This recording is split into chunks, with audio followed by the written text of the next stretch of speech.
Buenas mañanas. Nuestro Dios quiere que estemos otra vez juntos. Es un placer enorme quedarnos aquí en esta casa y ustedes en la suya para poder continuar con el estudio de la palabra eterna de nuestro Dios. Gracias pues al Señor por toda su bondad. Queremos que sus bendiciones sean alcanzadas por todos los que estamos presentes en esta tarea. Oramos. Nuestro Dios amado, gracias por un amanecer nuevo, por una esperanza nueva también, por un batallar también nuevo, en el que esperamos, oh Señor, que el poder de ti siempre brille en nuestras vidas. Somos advertidos que ya vencimos y no más queremos disfrutar en cada instante de la vida esa bendita parte de ti para continuar con gozo en este mundo que te adversa, pero que a pesar de todo ello, Señor, estamos dispuestos a honrarte también.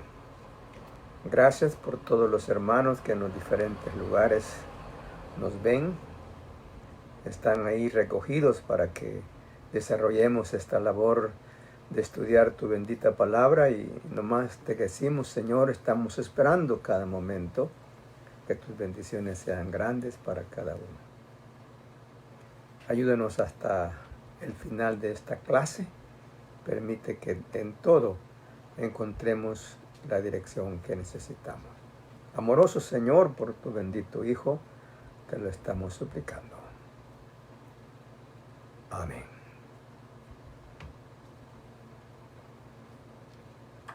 Dejamos para esta mañana continuar el estudio del arca, el arca de David, para diferenciarla de la otra arca que construyó Noé. Pero las dos son diferentes y nosotros estamos estudiando en la palabra del Señor la utilidad, las bendiciones, algunos requisitos que tenían que guardarse en ella. Y bien, vamos a ver ahora otra partecita. Vamos a comenzar leyendo en el capítulo 25 de Éxodo, verso 10 a 15. Tenemos la lectura inicial en dos porciones de la palabra, y esta es la primera, Éxodo 25, 10 a 15. Ahora dice la Biblia lo siguiente: harán también un arca de madera de acacia, cuya longitud será de 2 codos y medio, y su anchura de codo y medio, y su altura de codo y medio. Quiero decir que estas medidas varían en la palabra. Unos autores lo toman de 45 centímetros el codo y el otro es de 50. Pero naturalmente en eso no tenemos mayores dificultades porque lo podemos aproximar. La talla de cada uno de estos muebles se puede tener un aproximado y no nos afecta mucho. Los problemas serían otros. Pero estamos hablando ahora del arca y dice el versículo 11: y la cubrirás de oro puro, por dentro y por fuera.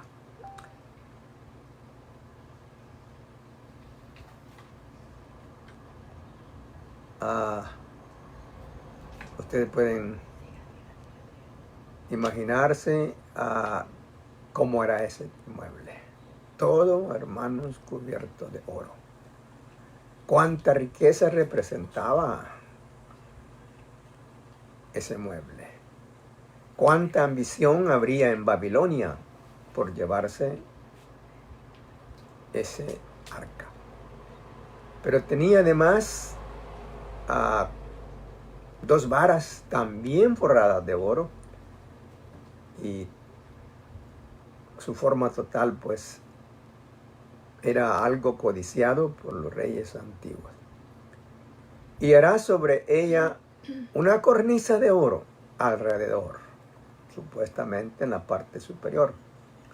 Fundirás para ella 4 anillos de oro, que pondrás en sus 4 esquinas, 2 anillos a un lado de ella y 2 anillos al otro lado.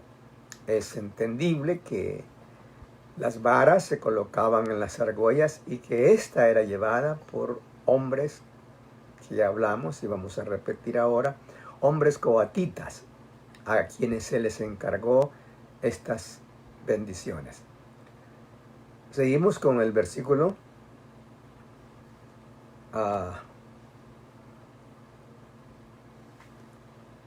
versículo 13. Harás unas varas de madera de acacia, las cuales cubrirás de oro. Y meterás las varas por los anillos a los lados del arca, para llevar el arca con ellas.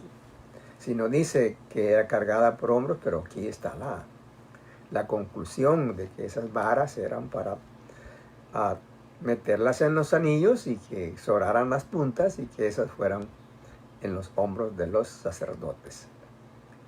Las varas quedarán en los anillos del arca, no se quitarán de ella.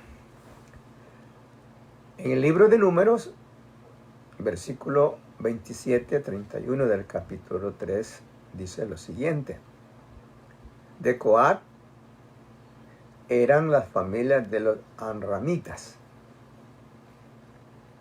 la familia de los isarritas, la familia de los hebronitas y la familia de los uzielitas. Estas son las familias coatitas, como hemos hablado un poco. Leví tuvo 3 hijos. Uno se llamó Gerson, el segundo Coat y el tercero Merari. Ellos fueron consagrados para todos los servicios santos del pueblo de Israel de parte de Dios. De Coat fue hijo Amram, y de Amram fue hijo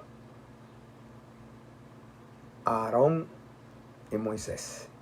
Así que estamos corroborando que Dios no hizo nada al azar.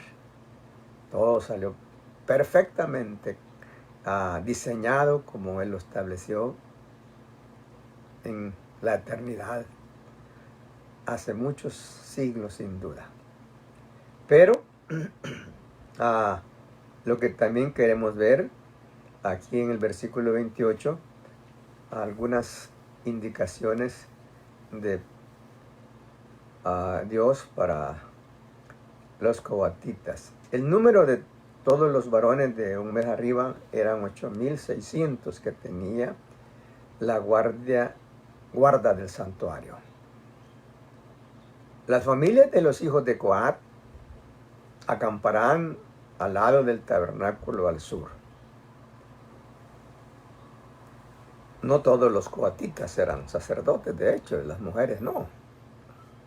Ni habían algunos que no querían el sacerdocio, pero que esto está diciendo que se van a colocar al sur. Y el jefe del linaje de las familias de Coat, Elisafán, hijo de Uziel. A cargo de ellos, de los coatitas, estará en el arca, que es lo que estamos estudiando por el momento. La mesa, el candelero, los altares, los utensilios del santuario con que ministran, y el velo con todo su servicio. Solo a los coatitas. Y decía, y tenían ellos también a los hermanos como a los gersonitas y a los meraritas. Sin embargo, ellos eran otro oficio. Ahí aparece en estos libros, cerca de lo que hemos leído, que iban a tener en su trabajo los otros hermanos de Coat. Pero como el tema de nosotros es el arca y algunas situaciones que tenemos que saber de ella, por eso es que estamos haciendo este espacio para los coatitas. Hablamos el domingo pasado de la opinión que hay en relación a esa arca. Esa arca que solo podía ser transportada por los coatitas, estamos viendo nuevamente, y que representó para Israel algunas cosas tan grandes que ya tenemos alguna pequeña idea. Pero que eso indica, hermanos, siempre el mismo poder y la maravilla de nuestro Dios con su palabra.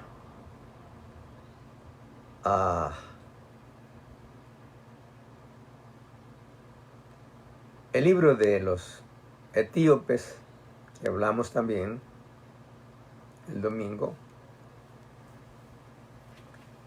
el Quebra Nagas, con T al final, está escrito en idioma amárico, A-M-H-A-R-I-C-O.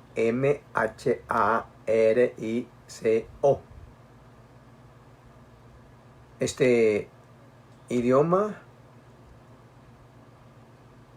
es descendiente del Ge'ez. Estamos hablando en español porque por eso digo que el Quebra Nagas está escrito en amárico. No sé cómo se pronuncia. Pero el Ge'ez, así como estamos hablando, así se escribe. G, nomás que con alguna indicación de su origen.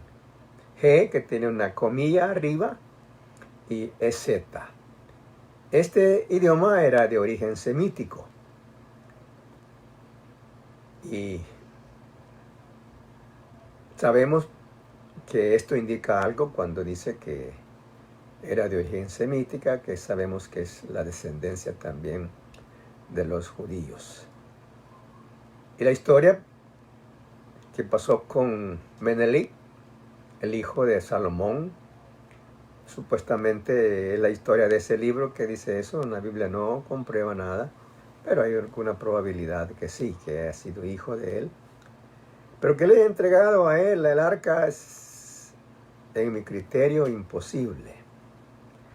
Porque esa arca hubiera explotado en el hombro de Menelik si él la llevaba. Me imagino que claro que dije, ¿quién no quería esa arca? Pues si era de un tesoro especial, así materialmente hablando. Pero no hubieran podido llevar el arca hasta ese lugar de Etiopía. La teoría de los templarios que escondieron en Escocia el arca es lo mismo que lo de Menelik, en mi opinión. Estos caballeros templarios aparecieron por el año 1119. En otras palabras, en el siglo XI, en Francia. Pero estuvieron en contacto directo con Roma porque eran religiosos romanos y también hombres de guerra. Ellos hicieron honor a su monasterio que se llamaba Temple. El monasterio es la casa donde se preparaban y vivían estos jóvenes, seguramente muy jóvenes, que vinieron por alguna causa aquí a esta tierra. Ellos se trasladaron en sus días para Israel. Y ahí, por la naturaleza de los judíos, que también son buenos comerciantes, ellos se hicieron muy ricos en esta pequeña nación de Dios. Al grado que se convirtieron en banqueros de los papas y de algunos príncipes. Alcanzaron una riqueza enorme que fue codiciada por Felipe IV. Y en el deseo de apoderarse de estas riquezas, planeó la destrucción de los caballeros templarios. Así que comenzó capturando a uno de los maestros de los caballeros, pero reunió a muchos de ellos y los mandó a la hoguera en Francia. Y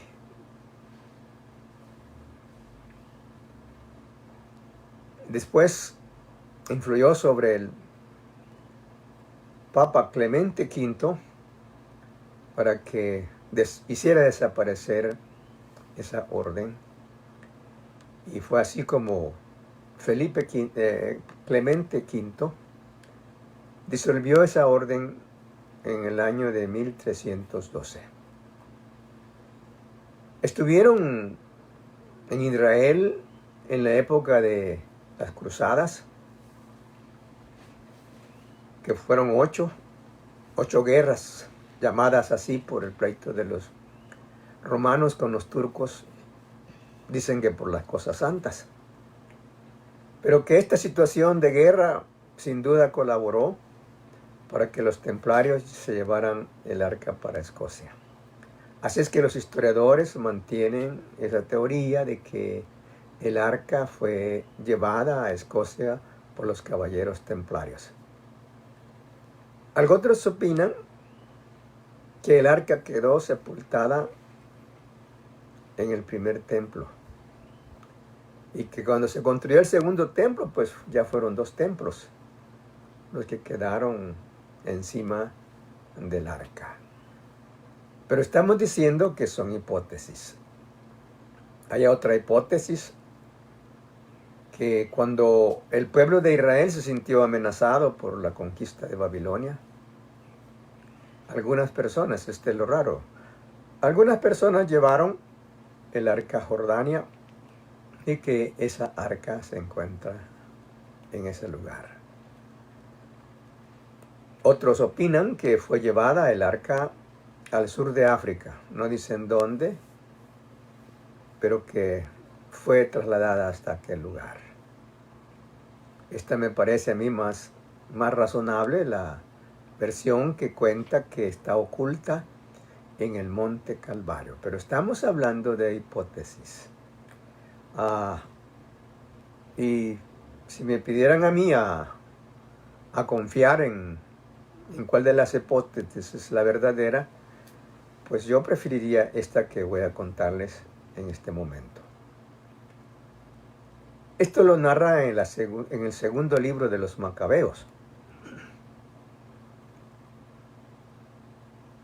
donde dice el escritor en el capítulo 2, verso 4 al 8, que Jeremías recibió órdenes del cielo para trasladar el arca de Jerusalén al monte Nebo, en la cumbre del Pisga, donde veíamos ayer mismo Moisés vio la tierra de Canaán y que Dios le dijo a Moisés: hasta aquí vas a llegar. Jeremías sí fue hijo de un sacerdote, su papá se llamaba Hilcías. Esto aparece en el libro de Jeremías en el capítulo 1, versículo 1. Él se hizo acompañar de sacerdotes. Está bien todo eso, ¿verdad? Y preparó un toldo, una envoltura, y allí en ese toldo envolvió el arca y el incensario, o un incensario al menos, el que ocupaban para las ceremonias en el templo, y lo llevó a una cueva ahí de ese lugar donde Moisés estuvo, a la cumbre del Pisga, como dice Deuteronomio. con ese acompañantes sacerdotes fueron, encontraron una cueva. Allí en esa cueva la depositaron. Y Jeremías cerró la entrada con piedras. Y quedó sellada así la entrada a esa cueva para no tomar el arca. Los acompañantes de Jeremías quisieron mostrar después el lugar de la cueva del arca. Fueron a buscar la entrada y nunca la encontraron. Por esa razón,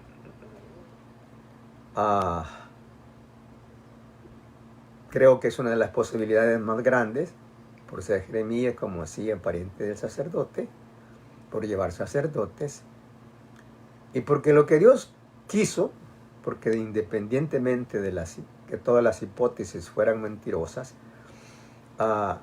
Dios quiso conservar esa arca para ponerla, hermanos, allá, como hemos visto en Apocalipsis, en el nuevo templo. El libro de Macabeos es uno de los libros falsos que nosotros decimos que tiene la Biblia católica. Y sí, si no aparecen en los nuestros, en la lista de nuestros libros, es verdad. Esos libros son falsos porque mezclan las verdades con las mentiras. Es cierto que existió la familia de los Macabeos, la familia de Juan Hircano. Estos defendieron al pueblo de Israel del azote de Antíoco Epífanes. Y eso es verdad. Pero lo que sabemos nosotros es que esas historias no fueron inspiradas y que por lo tanto no tienen el crédito que tiene nuestra Biblia al ser declarada por Dios total y absolutamente inspirada. Para su información, dice este libro de Segunda de Macabeos, solo que un grupo de hombres buscaron a Judas para que fueran a enterrar a unos muertos. Había habido ahí algo especial, un fuego y todo eso. Y que lo fueran a enterrar a esos personajes porque debían de hacerlo. Pobrecitos que se quedaran esos hombres muertos ahí. Así es que llamaron a Judas y Judas aceptó la invitación para sepultarlos, como dicen cristianamente, estos cuerpos. Pero en la túnica de estos muertos encontraron quizás de esas cosas que la gente llama para la suerte y que la andan cargando en sus bolsillos. Pero ahí encontraron en sus bolsillos ídolos de Hanmea, que eran dioses, por supuesto, contrarios a la voluntad del Señor. Estos imitadores de Judas, y quizás Judas mismo, concluyeron que ellos, por eso es que habían sido matados por Dios, por andar adorando estos ídolos. Así es que los sepultaron a estas personas. Y el mismo libro de Segunda de Macabeos, en el capítulo 12, no sé si usted tenga a su mano una Biblia latinoamericana, que es de los versión católica. Ellos tienen por lo menos unas 5 versiones. Tienen otra que le llaman la de Torres Amat y tienen la de Dios llega al hombre. Bien, Entonces, pero yo estoy leyendo en la versión latinoamericana, por si usted la tiene. Pero en las otras Biblias está parecido estos conceptos que vierten estos escritores. Pero dice en el mismo libro que estábamos leyendo del llamado de Jeremías a esconder el arca. Esto está en el capítulo 2, pero lo que vamos a leerle está en el capítulo 12. Y no vamos a transcribir todo el versículo, sino que una parte del versículo para ver la idea. Es una parte del versículo 42, del versículo 43, del 46 y el final de este capítulo 15 que tiene Macabeos. Y rezaron al Señor, este grupo de personas con Judas, y rezaron al Señor para que perdonara totalmente ese pecado. Esto es mentira, a la luz de nuestra Biblia. A sus compañeros muertos. Ellos estaban enseñando que el rezo ayuda al perdón de pecados, cosa que, como dije, es falsa. El verso 43. Efectuó entre sus soldados Judas una colecta. Y entonces envió hasta 2,000 monedas de plata a Jerusalén, a fin de que ahí se ofreciera un sacrificio por el pecado. La plata arreglaba, según el escritor, el problema del pecado del hombre, que sabemos que eso es falso en este libro. El versículo 46 dice: esta fue la razón por la cual Judas ofreció este sacrificio por los muertos, para que fueran perdonados de su pecado. Hermanos, algunas de esas razones son las que nos han llevado a nosotros a sacar conclusiones, o no a nosotros, pero a los que formaron el canon de la Biblia, de sacar conclusiones que estos libros eran falsos. Sus historias, algunas de ellas pueden ser verdad, pero no son inspirados. Y a ellos se les olvidó, a los escritores, escribir algunas mentiras, como estamos bien definidos, que fueron escritas algunas mentiras dentro de esos escritos. Claro, hay algunas verdades, porque ellos dicen que Jesús fue hijo de María. Eso está escrito en sus Biblias y eso es verdad. Ya le decía que es cierto que Judas Macabeo luchó por el pueblo de Israel. Esa familia israelita recuerda mucho a los Macabeos y seguramente tienen mucha gratitud por ellos, por haberlos librado de esa hecatombe en las que los hundió este señor anticristiano llamado Epífanes, de apellido Epífanes. Así que no podemos descartar estas cosas, pero tampoco vamos a aceptar lo que es mentiroso. Ustedes bien saben que la gente le gusta defender muchas veces la mentira. ¿A cambio de qué? ¿Por qué? Pero si alguien está empecinado de que la Biblia nuestra no sirve, bueno, no vamos a aceptarlo. Ya le dije, se ven claramente contrariedades en su palabra, no en lo que yo estoy diciendo. Ellos tienen en su palabra las dos cosas, partes de verdad y partes de mentira, y no las quieren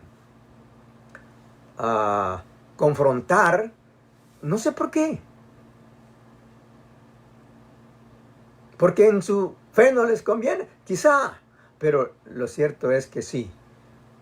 Hay para los católicos la oportunidad de estudiar su Biblia y que en su Biblia puedan obtener las verdades que necesitan para nuestra salvación.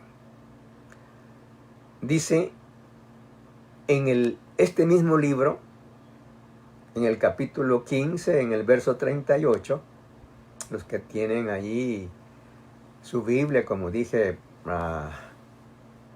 católica, si no, presten una para ver esto, porque son cosas interesantes de veras, hermanos.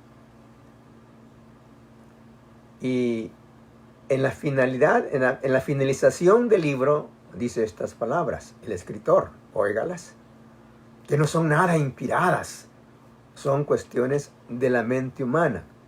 Y él escribe esto: si la narración ha sido buena y bien dispuesta, esto es lo que he deseado. ¿Oye usted este pensamiento? Lo que él quiere, eso es, dice, no es lo que Dios quiere. Mas si ha sido mediocre o imperfecta, es que no podía yo, dice el escritor, hacer otra cosa mejor. De manera pues que el mismo escritor de Macabeos descarta la verdad de que los libros de la Sagrada Biblia deberían ser inspirados por nuestro Dios. Los que establecieron el canon de la Biblia, hermanos, fueron personas, puedo decir entre otras palabras, expertos en ella, y midieron cada libro por ciertas condiciones. Hubo para la medición de estos libros ciertas condiciones que los que ellos apartaron no reunían esas verdades que Dios los guió naturalmente para establecerlas. Así que en todos los libros falsos que nosotros decimos, los 7 más que por hoy tiene, porque en un principio fueron hasta 50 libros más de estos que ellos aseguraron que eran verdaderos, pero que ellos mismos han ido ahí despacio aceptando las cosas y descartaron. Imagínense 43 libros, por lo menos 50, dicen los escritores, y ahí está. Pero en todos estos libros, que son un excedente de los nuestros, en todos los libros se encuentran, aún los que tienen hoy, cosas que son mentiras, hermanos. Al libro de Tobías, por ejemplo, dice que el hígado del pez, cura también los pecados. Y bien, en todos, como dije, en todos estos libros aparecen mentiras. Y he leído también la parte de estos libros en la Biblia de Torres Amat, porque la latinoamericana no tiene esto, hermano. Pero en la introducción de cada libro de estos apócrifos, los mismos escribientes dicen que estos libros no están en el canon original. Así describen. Entonces, a ellos le llaman a esos libros deuterocanónicos. ¿Por qué? ¿Por qué sabiendo estas cosas, ellos están persistiendo en la publicación de cosas que son falsas? Hermanos, qué tremendo este problema para nosotros, para el hombre de hoy en día. Porque la misma sociedad bíblica establecida en Suiza, hermano, esa misma sociedad prometió en su principio que nunca iba a imprimir libros que no fueran la Reina Valera. Los fundadores de esa sociedad se comprometieron con Dios para no pervertir, como dice Pablo en la carta de Gálatas, el Evangelio. Pero resulta, hermanos, que hoy la sociedad bíblica está imprimiendo versiones católicas. Porque se quiere llegar a ese punto. Todos somos iguales. Sí, en el ser humano sí. En la salvación sí, todos somos iguales. No hay problema para eso. Pero en la enseñanza no somos iguales. Y por eso es que siempre estamos tratando de estudiar estas cosas para que ustedes tengan ese cuidado. Y les mencioné la vez pasada, hermanos, que las Biblias que nosotros usamos son la Reina Valera hasta 1960. Versiones para acá de la Reina Valera ya están, hermanos, contaminadas. Hay que tenerle muchos cuidados. Así que cuando usted lea le presenten una Biblia, revísela que sea antes de 1960 o de ese mismo año, porque claro, hay otras versiones que le llamamos antiguos de la Reina Valera, que son lo mismo, nomás con algún idioma cambiado, pero que el significado es lo mismo, hermano. Porque este problema está corriendo en nuestro medio ambiente, está haciéndose grande. Para que por último lleguemos a decir, no, todo es lo mismo. Las personas pueden hacer todo lo que quieran y todo está bueno delante de Dios, y eso hay que evitarlo, hermanos. Dice el apóstol Pablo, dice el apóstol Juan, dice el apóstol Pedro, que tenemos entre nuestro ambiente falsos profetas. ¡Ay! ¡Ay! Imagínense, en el tiempo de estos apóstoles, ¿qué no habrá ahora? ¿Cómo no estará de multiplicado el interés satánico de querer cambiar la palabra de Dios? Y por eso, hermanos, les decía, tengamos cuidado. Tengamos cuidado, hermanos, porque no es cierto. De esas Biblias que estoy hablándoles, dice en Isaías 7:14, he aquí una virgen concebirá y dará a luz su hijo y llamará su nombre Emmanuel. Pero en esa Biblia que yo he leído, dice el escritor, he aquí una muchacha concebirá. ¿Habrá diferencia entre muchacha y virgen? Claro que sí. Usted puede, ya dije, anotar ahí para que después usted saque sus conclusiones. Sí, hay diferencia entre muchacha y virgen. Pero lo que pretenden estas Biblias es opacar la personalidad de Jesucristo.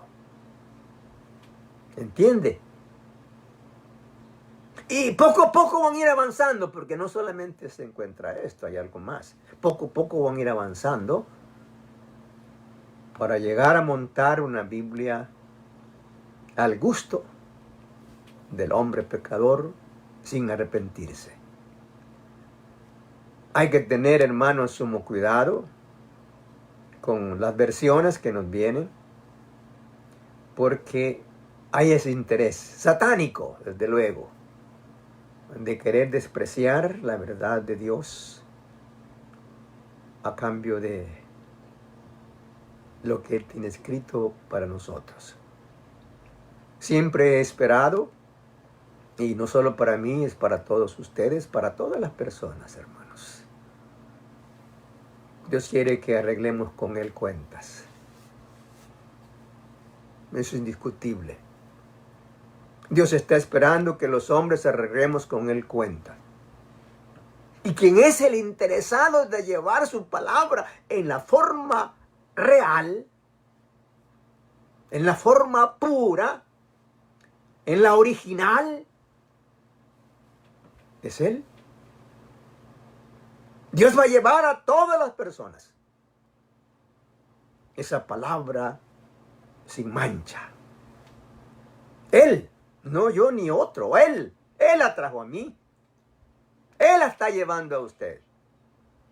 Porque usted tiene la capacidad en estos momentos de discernir y de saber y decir, ese hermano está hablando mentiras.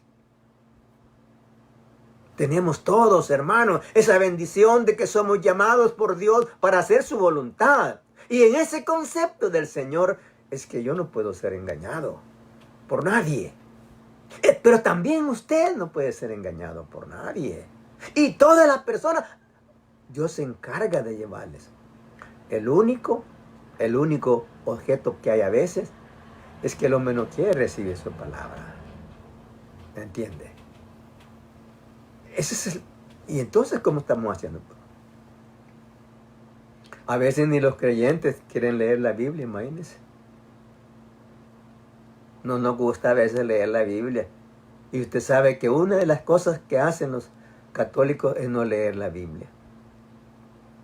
De 100,000 podrán leerla unos 100. Y tampoco le dan la importancia porque leen esto que no hay que adorar ídolos y ellos lo siguen adorando. Entonces, hermanos, no puede nadie echarle culpa a otro, somos nosotros mismos. Que mire que... No, eso es falso, hermanos. Usted dígale a Dios si todavía no lo ha encontrado. Dígale al Señor, Señor, quiero que me hables. Quiero que me digas lo que tú quieres para mí. Hazlo pronto, Dios, que te necesito. Eso es valedero. Y Dios se va a encargar de usted. Y usted tendrá esa facilidad de diferenciar, como dijo ya a Moisés, ¿verdad? Entre lo bueno y lo malo. Como dice Ezequiel, entre lo inmundo y lo profano. Esa facilidad, hermanos. Pero si nosotros no queremos oír su palabra, pues de hecho estamos comprometidos con el mal. Y ahí vienen nuestras grandes dificultades. Ellos, los católicos, mantienen en sus Biblias, ya dije algunas verdades. Y hay Biblias católicas que sostienen que Jesús tuvo varios hermanos. Pero la Torre Samat dice que fueron primos hermanos. Pero esta latinoamericana dice que Jesús tuvo esos hermanitos que aparecen en San Mateo 3:55 de la nuestra, igual así.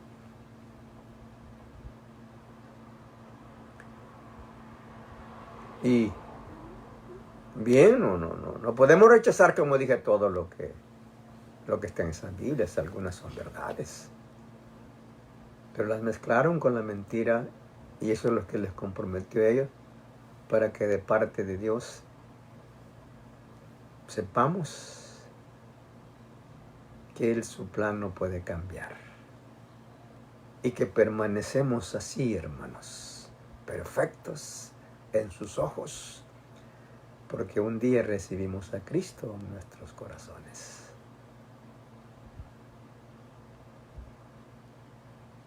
En nuestra Biblia dice que y en ningún otro hay salvación, porque no hay otro nombre bajo el cielo dado a los hombres en que podamos ser salvos. Y en esta versión latinoamericana, anótelo, o ya se le olvidó el lápiz. ¡Qué barbaridad! ¿No trajo cuaderno? ¡Ay, qué problema! Y debe estar comiendo en los cultos también hoy. Ahí veo unos que están con un pedacito de quizás de totoposte. Pero bien, anótelo para que lo busque después. En la Biblia latinoamericana de versión católica dice, hermanos, en el versículo 12 del capítulo 4. Ya le decía que en la nuestra dice, y en ningún otro hay salvación, porque no hay otro nombre bajo el cielo dado a los hombres en los que podamos ser salvos.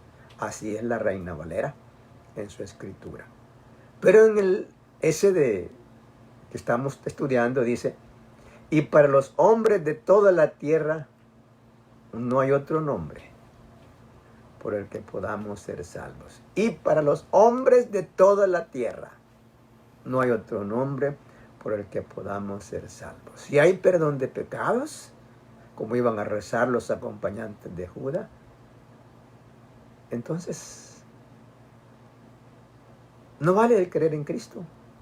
Bueno, la confusión es tremenda, pero no porque Dios haya propuesto eso, sino porque los hombres escogemos así. Continuaremos el domingo próximo con alguna información más del arca. Dios les bendiga grandemente. Oraremos.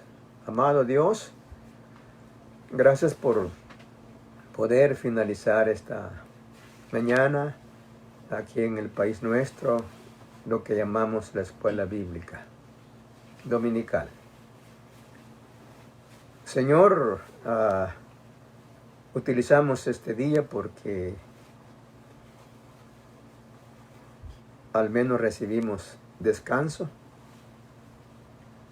y hay una facilidad más para reunirnos. Y como en nuestro descanso lo que más debemos de aprender es tu palabra, pues qué bien. Para nosotros tener la bendición de que tú nos digas hay que reunirse, hay que cantarle al Señor, hay que estudiar su palabra, hay que fortalecerse en ella. Y por eso te damos gracias. Es cierto que algunos hermanos trabajan los domingos, pero que tengan ellos la facilidad de grabar estos mensajes y poderlos estudiar en las horas de descanso. Porque sobre todas las cosas, sabemos que no habrá nunca riqueza más grande que oír lo que tu palabra nos dice. Así es que agradecemos que tú hayas dado a nosotros esta oportunidad de quedarnos en esta mañana o dependiendo del horario en otros lugares, esta bendición. Gracias nuevamente. Una petición por todos los hermanos que nos han estado viendo. Una petición para que cada uno de ellos aprenda a vencer las diferentes dificultades. Bendito Dios, por tu amado Hijo te lo estamos suplicando. Amén.